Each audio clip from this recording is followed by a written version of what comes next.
Hey yo, what's up mga lods? Marami pong salamat sa bawat suporta nyo. Huwag po natin kalimutan paki-like, share, follow, and subscribe.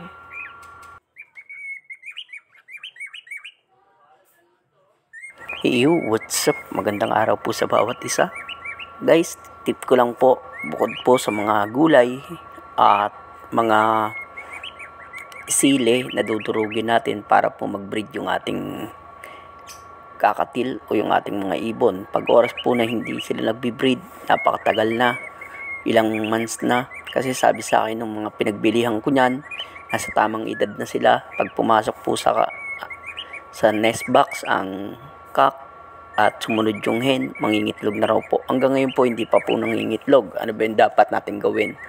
Halimbawa 8 months, 12 months, sa ganun na po, nasa isang taon na po siya, pero hindi pa rin po sila nangingitlog. Kaya po ang ginawa ko po, tatry po natin na painumin ng vertibird ng Picoy.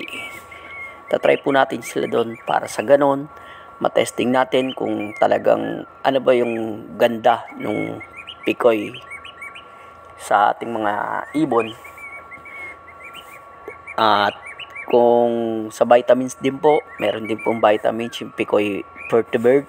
Ayun po yung aking ginagamit na vitamins. At doon naman po sa mga yung mangingitlog o gusto nating i-breed na mga alaga nating ibon, maganda rin po yung Picoy.